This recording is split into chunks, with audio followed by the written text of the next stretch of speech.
Hey guys, welcome to the post-episode Q&A on Power Ponies.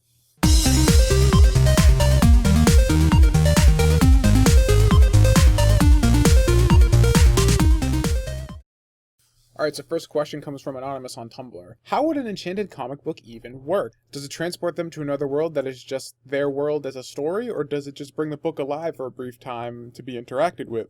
My kind of interpretation of the enchanted comic book, as ridiculous of a plot device as it is probably kind of like the holodeck from Star Trek, where it's just kind of a projection of a fantasy world, but doesn't actually exist. So, yeah, that's all I got. I mean, I didn't think too much into it. This episode was ridiculous, so I didn't give it too much thought. I don't think we're gonna see enchanted comic books popping up anytime soon again, so... Another Anonymous from Tumblr asks, what do you think would have happened if Spike had been sent in alone to the comic? Seems kind of dangerous to be selling to kids. I think if Spike had been sent in alone, the other characters of the Power Ponies probably would have just been themselves. Because all the characters from the comic book were replaced by the main six and Spike. There weren't duplicates of them running around. So I'm assuming that if it was only Spike who got sucked in the comic, he probably would have been dealing with projections of the Power Ponies as themselves, as opposed to being replaced by the main six. So then he would have been interacting with his actual heroes from his comic book fighting Maniac, as opposed to his pony friends as the superheroes. And he would have had to save the actual heroes. Actually, that would have been kind of cool. Desert Skunk on YouTube asks, I have to disagree. You say this episode doesn't advance the plot at all, but though it is minor, there is some advancement. You find that the main six aren't just visiting the castle, they're going to fix it up, so that it's going to be a continuing plot location in the show. This is a verification that the concept of the castle being a new central location is exactly what's happening, and while it's a small thing, it does indeed advance the plot outside the story itself. I think the castle coming back in this episode isn't so much an example of continuing the plot, but just general world continuity. Rarity mentioned she wants to pretty up the castle. They're prettying up the castle. So there's continuity between episodes, but that doesn't necessarily mean it's an advancement of the plot. The fact that they've referenced it a couple times now means it probably will be, but they go to the castle, they're fixing up the castle, but they're not saying anything about the castle in terms of the plot in this episode. So there's no plot progression in this episode, but there is continuity. So continuity and plot progression are different things. A good example of continuity that doesn't provide any sort of plot progression, even in the show, was in Dragonshy, when Rainbow Dash says to Fluttershy, "Why are you scared of a dragon? You were able to, talk down a Manticore without a problem." That's continuity. The characters are remembering or referencing something that happened in a previous episode. However, that wasn't plot progression because that whole thing of dealing with a Manticore didn't advance the plot in that episode. It was just a line of dialogue. So there is a difference between continuity and plot progression. So this was an example of continuity. Plot progression would have been if the whole idea of restoring the castle did something to advance the plot line. Going forward, I think it probably will. I think the fact that they keep bringing this back up and having this piece of continuity is that eventually it will become a point of plot progression. But in this particular episode, it didn't actually go there yet. Sonic Gen 20 says, "Really? You had a problem with Daring Do being real, but you had no problem with the whole being sucked into a comic book that Spike got from an enchanted comic book store? For me, it's the other way around. I had no problem accepting Daring Do being real, and this episode's enchanted comic book store is what really bothers me." I hate having to talk about Daring Don't again. But I knew someone was going to bring this up as soon as I realized that I didn't have a problem with this framing device. I was like, someone's going to call me on this. I'm going to have to try and explain it. Daring Don't took an homage to media, which is Daring Do, as a reference to the Indiana Jones style movies and whatever not. It was a piece of media. They took that and made that a part of MLP's established world building because now Daring Do is real. Everything that she had done is real. So instead of the obvious tropes and parody of this style of entertainment being, even in the world of MLP, a style of entertainment, that is now a legitimate part of My Little Pony's world building.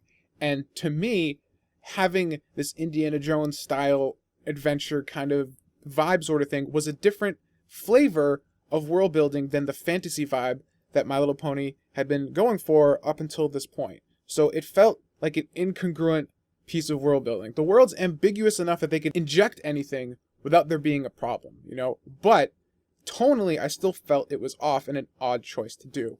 The reason Power Ponies works is because it takes the piece of entertainment, in which case the whole concept of the Power Ponies is a parody of, Silver Age comic books in our world, It embellishes it in this episode, but keeps it fictitious. They're going inside an enchanted comic book. And while that's weird, it's bizarre, and it makes no sense, it doesn't take Maniac and the Power Ponies and say, these are real, and they are really Power Ponies going around fighting Maniac in the world of Equestria proper, under Celestia and Luna's watch. You know, that's not true. This is still a comic book. It's still fictitious. So it's a comic book in their world, and it's a comic book in our world. That's why it worked. It didn't try and make those things real. If Power Ponies had said, okay, this is what we're going to do. We're going to have all these superheroes and they're going to be real, I would have had even just as much of a problem as did with Daring Don't. Probably even bigger, because that's a completely just off the walls, like, weird thing. That's why I was okay with this, is because it kept fantasy, and reality. It didn't blur the lines and introduce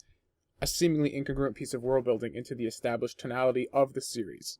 Luis Gonzalez on Twitter asks, do you think there's even a chance for Spike at this moment to become a serious character, part of the main 7, quote unquote? The reason I have never been invested in Spike as a character and really don't give a crap about what the writers do to Spike is because the writers don't give a crap what they do to Spike. Spike is unfortunately a character that lacks narrative conviction.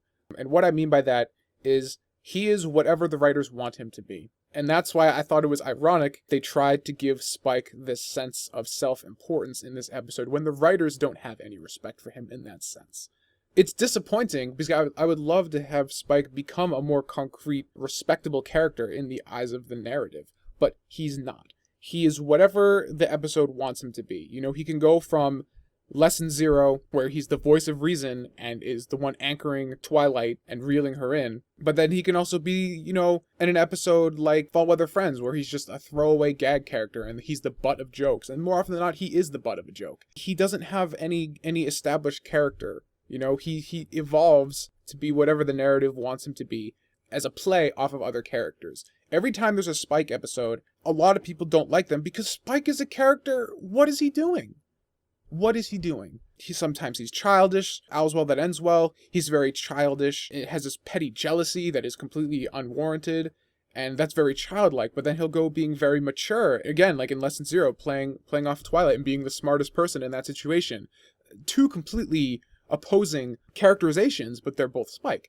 And then Spike will have weird things in like Spike at Your Service when, again, he becomes comedic for no reason. And then you'll have an episode like The Crystal Empire when he'll go on to save the day.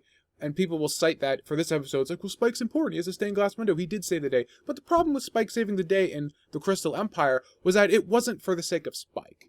Spike didn't save the day in that episode to make his character stronger. He saved the day to make Twilight's character stronger. It was an evolution of Twilight's character because she let him save the day for her to learn a lesson about the greater good. You know, Spike was there as a mechanism for Twilight to advance her character. It wasn't for Spike himself. Spike didn't grow because of that. And that's my big problem with Spike, is that the writing staff doesn't care about his characterization. He is a second string character. You know, there are tiers, right? Like, we respect the main 6 as characters, and so does the writing. You know, we respect the Cutie Mark Crusaders as characters, and so does the writing.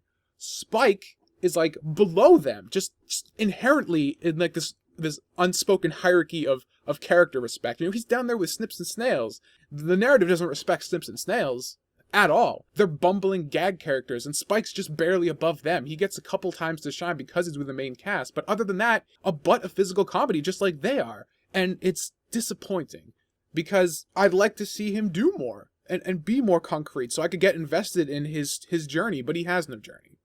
He has no concrete sense of characterization. He evolves and changes into whatever the narrative needs him to do for that specific episode in order to help one of the main characters on their progression for that episode. And that's disappointing. And that's why when people, like, I can't get mad at a Spike episode. I can't get too pissed off, but I can't get too invested either, because I don't care about Spike, because the people who are writing Spike don't care about Spike. And I'd like that to change, but I don't see it happening anytime soon. James Summers on Twitter asks, why is Rarity the best even in episodes that aren't even remotely about her? That is a side effect of fabulosity, sir. And that does it for this Q&A session. Thank you all for listening. I will see you in a couple of days for the new episode this weekend. Until then, I am Tommy Oliver. Stay curious.